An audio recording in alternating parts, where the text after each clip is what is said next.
Hey, welcome back to Entraz. In continuing our home lab configuration here, we're going to be looking at configuring our 3560CX. Now, I do have my 3560 sitting here, as you see from the picture. I am connected via console cable to my computer. This is a USB to RJ45 console cable, so we don't have to have any serial port converters, and they work really well. One of the things though, you might ask yourself, well, I plugged it in, now how do I know what to do? Well, if you come in here, Device Manager, and you go down to COM ports, you'll see that we have COM port 3 here as a USB serial port. So let's come over to putty and open serial interface for COM 3 with a 9600 baud rate. Once we're in here, you'll see we have our switch configuration ready for us, and we're at the initial configuration dialog. We can go through this, but I'd rather just do it from scratch because a lot of times that's a bit easier. You might already have the configuration saved or templated. So we hit no, and we get brought to the switch user mode. You can tell it's user mode because of the right caret. By doing the enable command, this gets us into the user exec mode. From user exec, we have the ability to do, some of our show commands like show IP interface brief. This will show you that we don't have any VLAN interfaces and all of our interfaces are unassigned. Going to configure terminal allows us to get into the write mode, or the super privileged mode.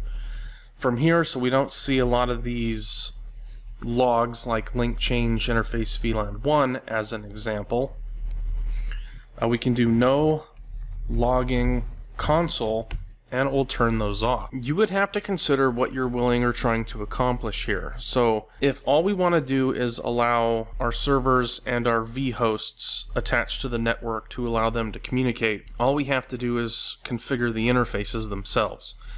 The interfaces and the VLANs that we're going to use for our default gateways of our servers. So we're going to make it really simple, but first we need to check on one thing: the show VLANs command. If you do the show VLANs command, you'll notice that we already have 1, which is the default, and then 10, 13, 20, 90, and 100 are also there. Previously, I did a write erase command, which will basically delete the startup configuration, and you'll reload and all your configuration is gone. However, for some reason, Cisco decided to make a VLAN.dat file within their Cisco switching. If you do not remove this VLAN.dat, your VLANs will basically stick around even if you delete the configurations. So keep that in mind if ever you're wiping a machine or erasing configuration. If you do not remove this VLAN.dat, the VLANs will still exist. So let's do a show run section VLAN command, and you're going to see that we don't actually have the VLANs configured here in running config, but they exist because they're in VLAN.dat. So what we want to do is we want to come through here and say we need VLAN 10 for server management and VLAN 100 for computers. Remember, this is just a start. So we go to interface VLAN 10. We want to put an IP address on here of the 10.0.10.1. This will have a /24-bit mask. We'll do the same thing for interface VLAN 100. IP address 10.0.100.1 with also a /24-bit mask, and now we have our gateways basically. So we just show IP interface brief. You're going to see here that VLANs 10 and VLAN 100 now have IP addresses assigned. However, if we do a show IP route command, you're going to notice that routing is actually not enabled on this switch. Sometimes routing is enabled by default, sometimes it is not. In this case, on this 3560CX, IP routing is not enabled. So we need to come back to configure terminal and type IP routing. IP routing will now allow us to have a routing table, and we'll be able to have things such as local, connected, static, as well as RIP, BGP, ERGRP, OSPF, etc. So now that we have our VLAN interfaces configured and we have turned on routing, we need to put our interfaces into their respective VLANs. Now you're going to notice here everything is in VLAN 1 by default. As we saw previously on the show VLAN, you're going to notice that everything is in 1 by default. If we do show run interface gig 101, you're going to notice there's no configuration on it. If we add the Switchport configuration to this, that doesn't work. So we actually need to do show interface gig 101 Switchport. So you can't do the show run. Go figure. Now keep in mind when looking here, gig 101, it's enabled as a switch port. The admin mode is dynamic auto. Operational mode is down. Administrative trunking encapsulation is .1q, so we're going to leave that. Negotiation of trunking is on, which you'll notice by the administrative mode dynamic auto. So basically, if you have another switch connected to this switch port with dynamic desirable, it will negotiate a trunk port. Now, using the VLAN trunking protocol and allowing dynamic trunks to come online is not always a good thing, but it's not always a bad thing. So like, as an example, you have a bunch of trunk ports on here, and this switch is kind of restrictive or private, or you don't want anyone being able to get into these VLANs. Well, if you have an attacker specify dynamic desirable as the administrative mode, they'll be able to get all of your VLANs. So what we can do is we can come in here to interface range gig 101-4, and this will allow us to configure a range of interfaces. Switchport mode trunk basically turns it into a trunk port and turns off the dynamic auto. If we look at switchport mode, we have access, dynamic, and trunk. By default, of course, we are on dynamic, and you have auto and desirable as options. We also have the ability to specify .1q tunneling and private VLANs. We're not going to worry about those for the moment. We also have the ability to specify switchport trunk allowed VLANs. This allows you to add, remove, allow all, accept, or remove VLANs from its listing. First, let's look at gig 1014. We're going to make this switchport mode access and switchport access VLAN 100, because 1014 is going to be where my computer plugs in, and VLAN 100 is the computer's VLAN. Going back to show VLAN, you'll see here that 1 is still a part of 1, 2, 3, and 4, but 14 is now in the computer's VLAN.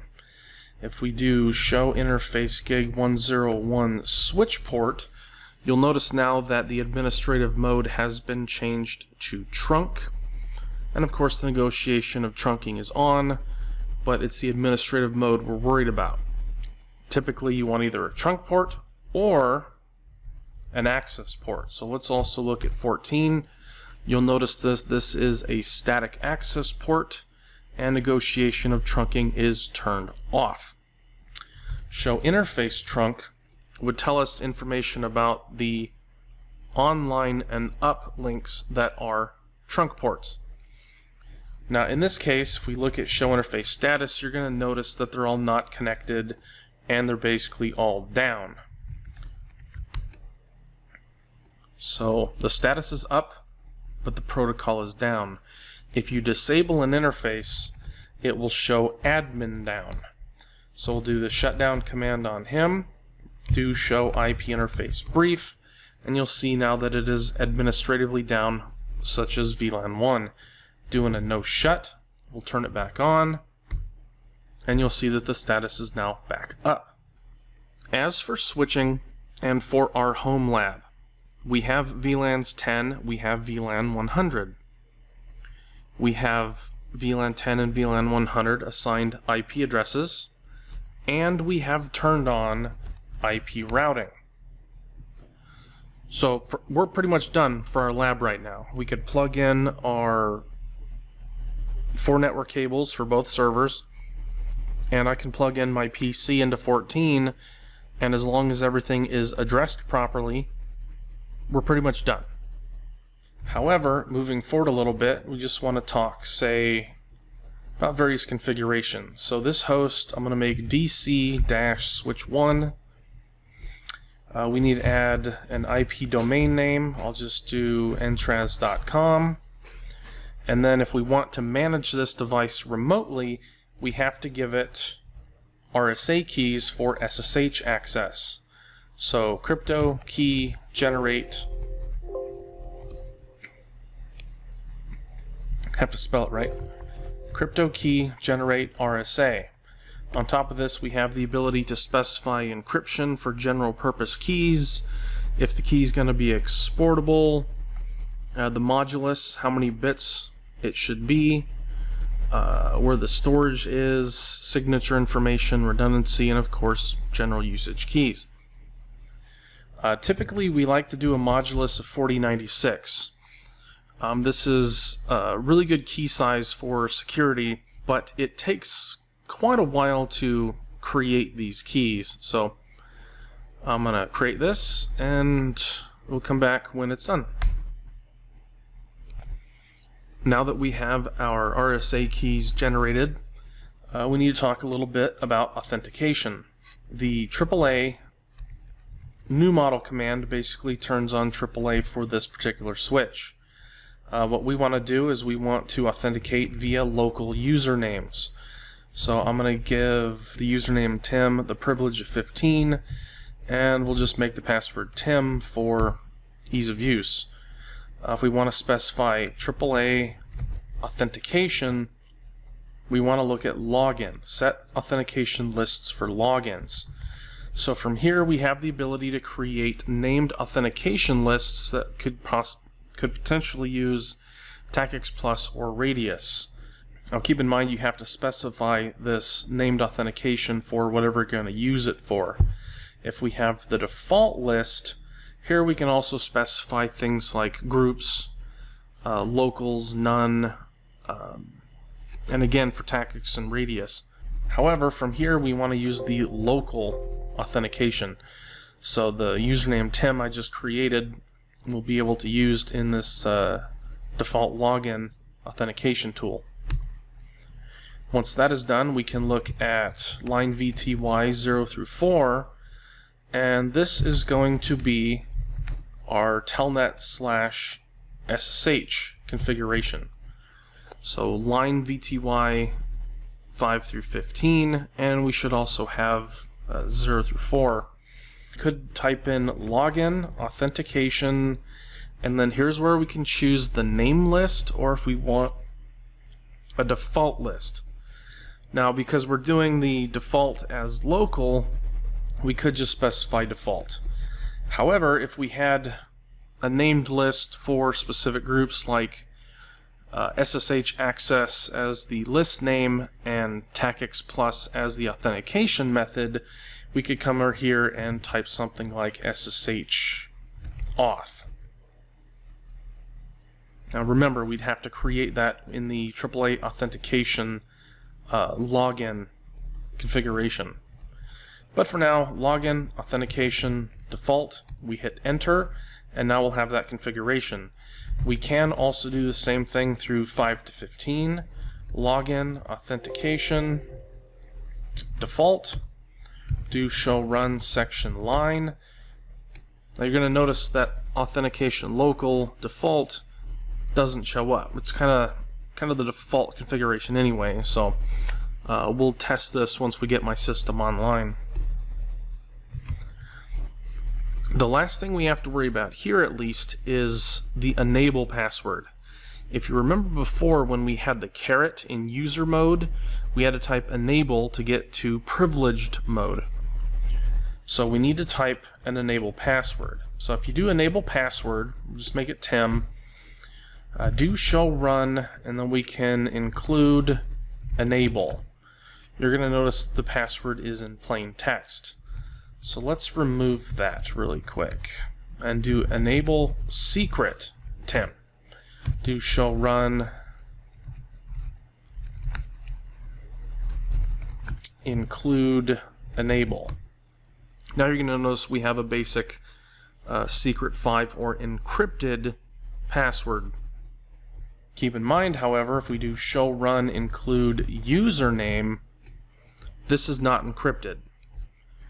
We can also come through here and do service. There you go. We can also do the service password encryption.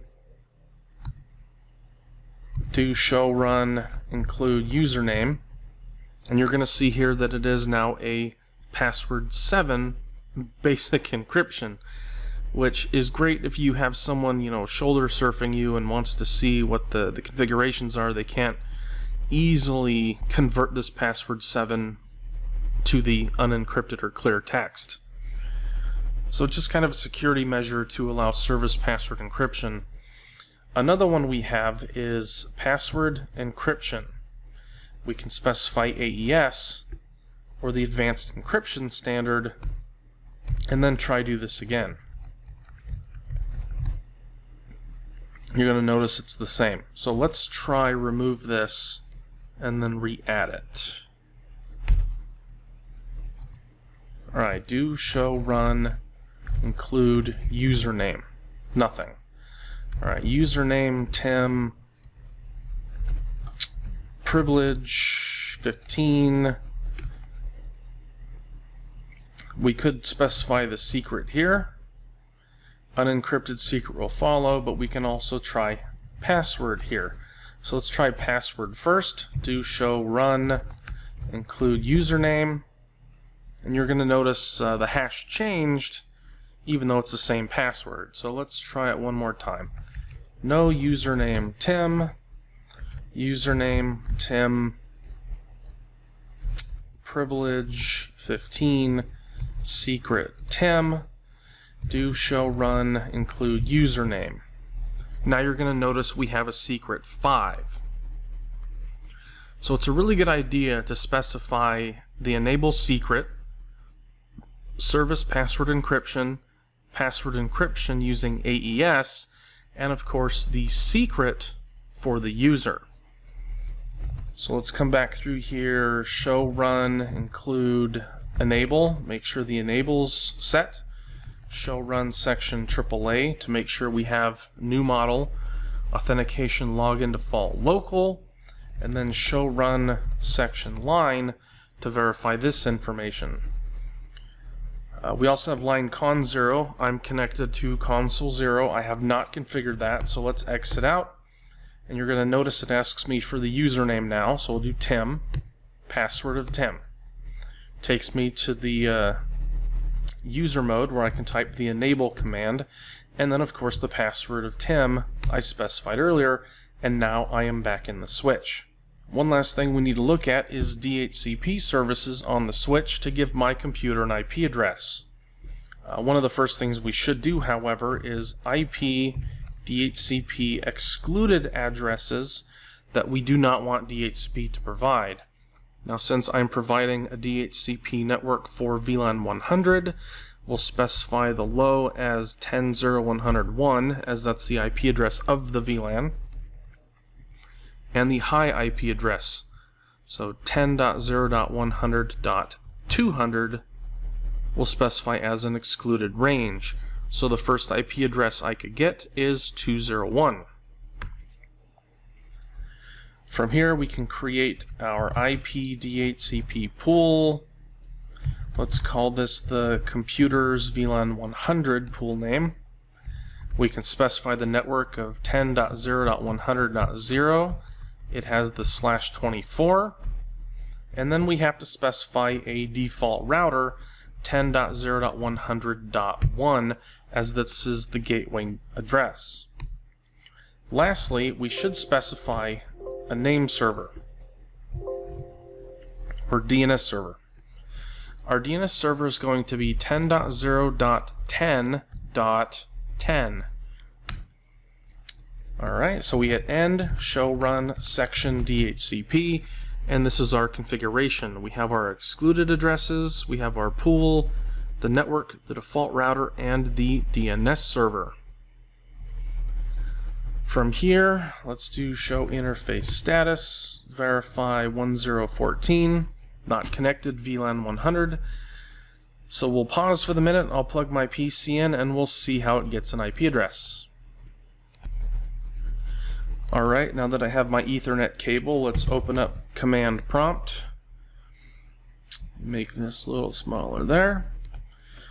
Now, I'm on my wireless network, so of course we're going to see our wireless configuration. For our Ethernet adapter, we don't have anything. So I'm going to come over here and I'm going to plug the network cable into port 14.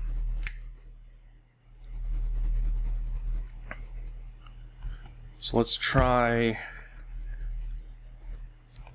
show interface gig 1014 status. Now it's connected. Show IP DHCP bindings. Well, we don't have anything yet. IP config, you're going to notice Ethernet is up, but we have not gotten an IP address yet. Eventually it should get one because we're plugged in to the port on the VLAN and have a DHCP server readily available to us. If you do not get an IP address right away, which typically you would, if you do ipconfig/renew, it's going to renew the IP addresses through DHCP. You're going to see here some no operations can be performed because they're disconnected. But let's try again, ipconfig, and you're going to notice I have 10.0.100.201. From here, I can do the show IP DHCP bindings, and you're going to notice my IP address, 201, MAC address for VLAN 100. From here, I can ping 10.0.100.201, and if there's no firewall turned on, we'll get the reply. Same thing here. You're going to notice I got my default gateway, and if we do an ipconfig/all, we'll be able to see that my default gateway and my DHCP server are indeed the same, and the DNS server is what I configured it as. If we do show IP ARP, you're going to notice now that we have an ARP table with the IP address of my computer and the hardware address of my Ethernet port. The ARP table gives us the IP to MAC address translation. And then if we show MAC address table, we can include 172B, as those are the last four of my MAC address. Once we hit enter, you're going to notice that for VLAN 100, my computer's MAC address was learned dynamically, and it's out gig 1014. So as I mentioned in the PowerPoint, the IP address allows us to traverse layer 3 network devices to get to the local device, and the routed switch will have the ARP table and will map the IP address to the MAC address, and that's how packets over IP get transmitted, and of course how MAC addresses through frames are transmitted. So let's try a few more things. Show interface trunk. Well, none of the trunks are up and running. 1014 status should be showing connected now, which it does, and other things still won't work other than the local interface that is up and connected. So because my system is in VLAN 100, this VLAN 100 has to show status is up because there's something connected to it. Hence why VLAN 10 is not up and showing anything, because it's still down. show IP interface brief will show us that the protocol for VLAN 10 is down, but now that I have a device in VLAN 100, the VLAN 100 interface is now up and up. One of the other things we can do, let's come in here and say interface gig 1014, description timlap. Show interfaces description is also a really good one, because you can come in here and determine where something exists based on name, or you can do like I showed you before. You ask, say, an end user, what's your IP address? Okay, your IP address is 100.201. Okay, you're in there, you're good. Show MAC address table, include 172B. Alright, now I know that you are on gig 1014, and we can see if there are any issues with that particular switch port.